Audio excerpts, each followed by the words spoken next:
어느 날 구독자님께서 저에게 한 통의 메일을 보내셨습니다.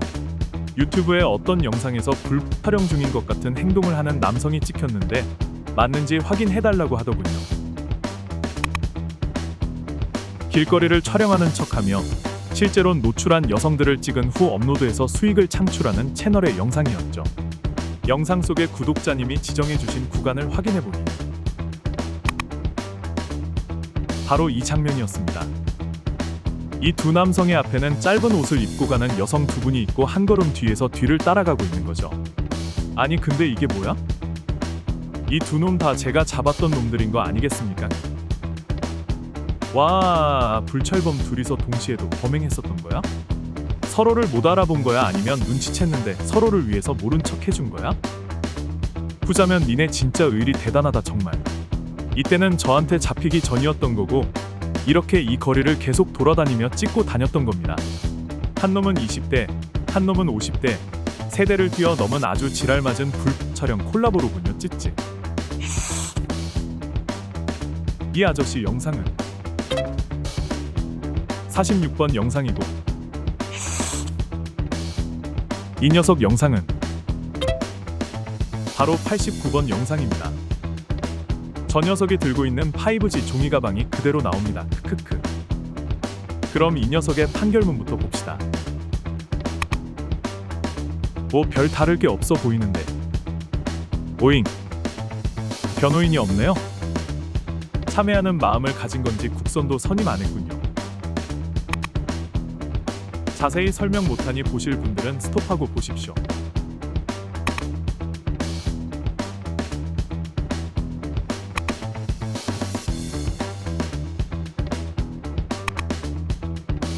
총 14건이 인정됐습니다. 매주 돌아다니며 찍었을 텐데 범죄일람표에는 안타깝게도 저한테 잡힌 날에 범행만 인정됐더군요. 양형의 이유입니다. 이 녀석은 잡힌 뒤 말도 안 되는 쌉소리를 하긴 했지만 다 인정하고 매우 얌전히 경찰에게 인계됐었죠. 동종 전과라고 하지 않은 거 보니 다른 범죄를 저질러 받은 벌금형 같군요. 이 판사님은 양형의 이유를 간단하게 쓰셨습니다. 그래서 내린 선고는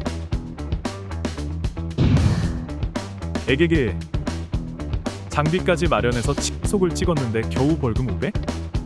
변호사도 없이 혼자 했는데 매우 선처받았군요. 아마도 다 인정하고 납작 엎드린 자세가 먹혔나 보네요. 이 녀석은 제가 잡은 녀석들 중에 손에 꼽히게 약한 처벌을 받았습니다. 이번엔 이 50대 불철범의 판결문입니다. 딱 봐도 뭔가 심상치 않아 보이는군요. 각각의 사건 2개가 병합되었습니다. 이 인간도 수사 중에 또 찍었나 했더니 엥? 이건 또 뭐야? 아주 지랄을 하고 다니시네 이 아저씨. 불법 촬영에 강제까지 해서 무조건 사선을 써야 하는 상황인데 국선을 쓴 거 보면 어떻게 살고 있는지 답 나오죠.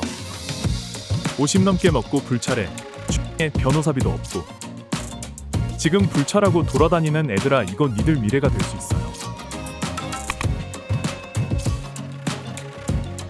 이건 저한테 잡혔던 사건의 범죄 사실입니다. 딱 12시간 동안 범행해서 31건이 인정됐습니다. 자세한 내용은 46번 영상에서 확인하십시오.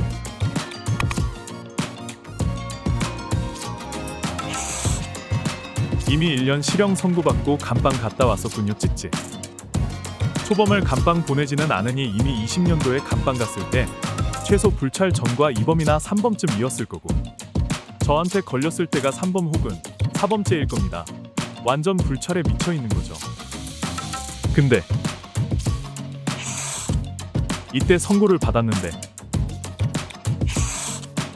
이날 출소한 거 보니 이미 꽤 오래 구속된 상태로 수사를 받았었나 보군요. 구치소에서 형을 종료했다는 거 보니 교도소로 안 넘어가고 구치소에 계속 있다가 출소한 거 같은데 구치소에 1년이나 있을 수가 있나요? 보통 그 안에 대부분 교도소로 넘어가지 않나요? 아시는 분 계시면 댓글로 알려주시기 바랍니다. 와, 전화통화하고 있는데 갑자기 다가와서 이랬다고. 생각만 해도 개소름이군요. 그냥 완전 미친놈입니다. 이놈의 범죄일람표는 생략하겠습니다. 이 영상은 두 명의 판결문을 다루고 있는데 범죄에 관한 내용이 너무 많으면 노딱을 받게 되거든요. 46번 범행 영상의 수법이 31회라고 생각하시면 됩니다. 그래서 이 정신 나간 놈은 어떻게 됐느냐? 냅다 구속됐습니다.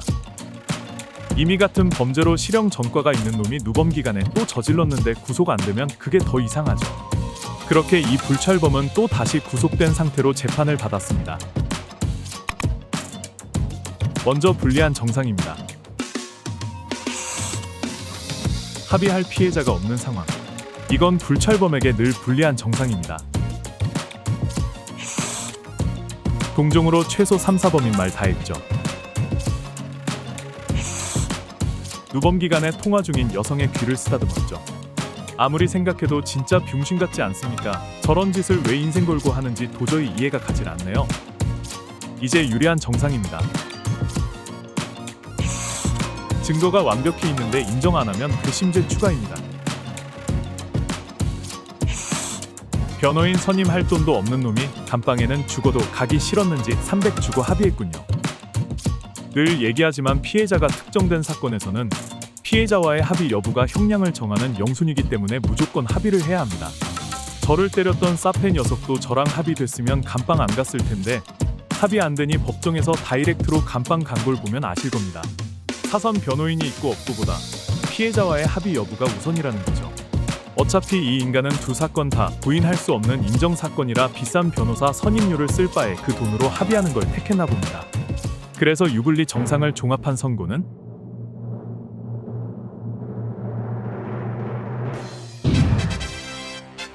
징역 1년 6개월, 실형 떴습니다. 감방 인도자. 니값을 아주 제대로 했습니다. 몇 년 전에 같은 범죄로 1년 감방 생활하고 이번에 똑같은 범죄로 1년 6개월 감방 생활을 또 하다니. 이 정도면 감방 밥이 그리워서 이러는 거 아닌가 싶을 정도군요. 그렇게 1심이 끝나고 이 인간과 검사 측은 항소를 해서 항소심 재판으로 이어지게 됩니다. 이 인간은 형이 너무 무겁다며 항소를 한 거고 검사 측은 두 가지를 이유로 항소했습니다.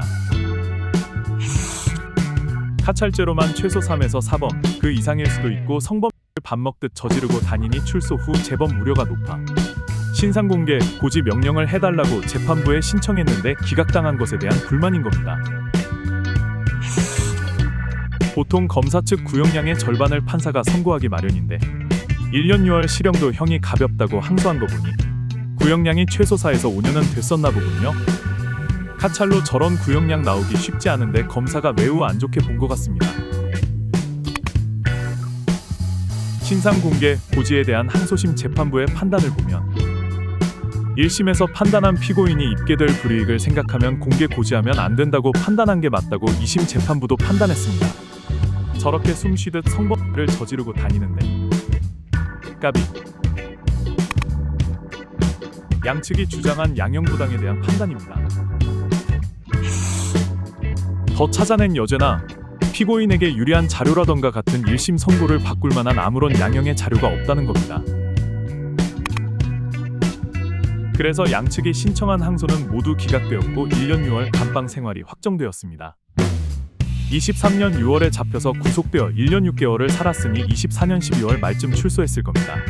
갓 출소했으니 반성도 하고 일자리도 구하고 해야 될 텐데 저 따위로 살고 있는 걸 보니 갱생은 물 건너 갔습니다. 참, 이 장면은 봐도 웃기군요.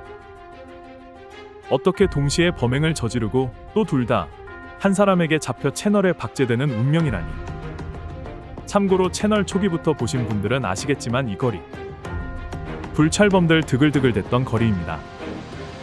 2년 전 채널 초기 때 주말에 가면 반나절 만에 저 혼자 3명도 잡았던 거리죠. 근데 2년이 지난 지금은 엄청 정화된 걸 느낍니다. 여름, 가을 갈 때마다 한 놈도 안 보여서 대부분 허탕쳤거든요. 지금도 이미 채널 속에 숨어있는 불찰범들이 많지만 채널이 커질수록 더 많은 불찰범들이 보게 될 거고 그럼 2년 전보다 확실히 깨끗해진 저 거리만큼 다른 곳들도 좀 더 깨끗해지지 않을까 싶습니다. 아직 채널을 몰라 경각심이 없는 녀석들에게 알고리즘이 닿을 수 있게 많은 응원과 여기저기 채널을 알려주시면 감사하겠습니다. 근데 말이죠, 여러분. 제가 재밌는 사실 하나 알려드릴까요? 얼마 전에 이 두 놈 중 한 놈이 또 잡혔습니다. 근데 실로 충격적입니다. 이번 주 일요일에 그 놈으로 찾아뵙겠습니다.